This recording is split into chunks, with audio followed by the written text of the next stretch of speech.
Gipaambit ni Misamis Occidental Governor-elect Henry Waminal ang kalambuan ubos asenso Misamis Occidental nga nagpunteriya sa dakong kausaban sa agrikultura, infrastruktura, ekonomiya, kahimsog, turismo, edukasyon ug uban pang importanteng serbisyo alang sa kaayuhan sa katawhan ug probinsya sa Misamis Occidental. Sumala sa gobernador, nakita na ang kabaguhan ug direksyon sa probinsya padulong sa mauswagon nga kaugmaon. Nakatabang og dako sa kalambuan sa Misamis Occidental ang framework sa 5Ms nga tingwa sa administrasyon ni Waminal nga Misamis nun magpuyong malinawon, malambuon ug malipayon nga nagsilbing giya sa ilang pamuno o pamuhunan nga nagtinguha sa pagpauswag sa panginabuhi sa katawhan dili lang sa infrastruktura.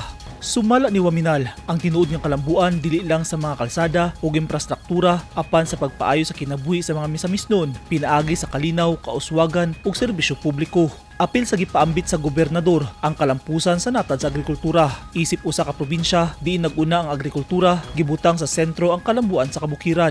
Gipasiugdan ni Governor Waminal ang Asenso Rice Full Assistance Program kun ARFA, isip usa ka importanteng programa nga nakatabang sa mayong ani sa humay ug kita sa mga mag-uuma. Gikan sa land preparation hangtod sa pagpamaligya, kitabangan ang mga mag-uuma nga makab-ot ang 5.3 metric tons matag ektarya nga ani, labaw pa sa national average nga 4.9 metric tons. Ang probinsyal gobyerno mopalit sa ilang ani og piso hangtod 2 nga mas taas kaysa merkado aron mas dako ang ilang kita. Sa programa nga BBM, baratong bugas para sa Misamis nun, gipauswag usab ang presyo sa bugas aron kini mahimong abot kaya sa tanan. Gisaysay usab sa gobernador nga hapit na mahuman ang sistema nga magtugot sa probinsya sa diretsyong pagpamalit sa bugas gikan sa mga lokal nga mga mag-uuma. Dugang niya sa una giila sila nga usa sa pinakapobre nga probinsya. Miangkon si Waminal apan tungod sa padayong kamot karon giilan na ang Misamis Occidental nga usa sa top 15 fast growing provinces sa tibok Pilipinas sumala sa Philippine Statistical Authority ug NEDA. Kini makita dili lang sa estadistika kundi sa adlaw-adlaw nga kasintian sa mga Misamis nun tungod sa mas malinawon nga kahimtang. Insurgency free na sab ang probinsya. Gipunting sa gobernador ang mga proyekto sa kahimsog sama sa Mars Medical Center nga gipalapdan ngadto sa 1,000 higdaanan ug ang Misamis Occidental Provincial Hospital nga bag-ohong ngalan nga Asenso Misamis Occidental Medical Center nga dunay mga espesyalista ug mga serbisyo sa umaabot.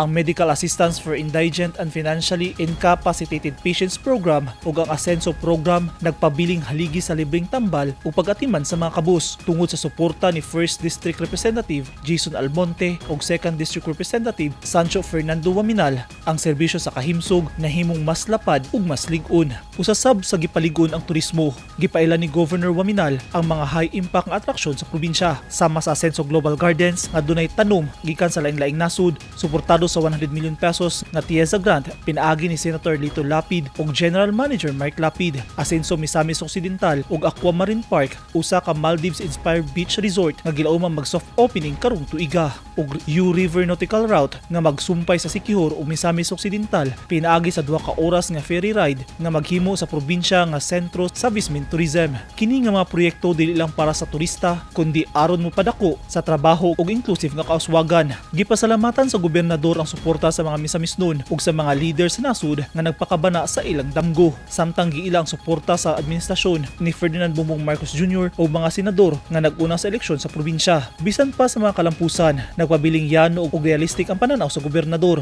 Gipasalig sa provincial government magpadayon sila sa pagpanarbaho dili lang alang sa politika kundi alang sa katawhan sa Misamis Occidental. Eugene Hinutan, Newsline Philippines. Stay safe.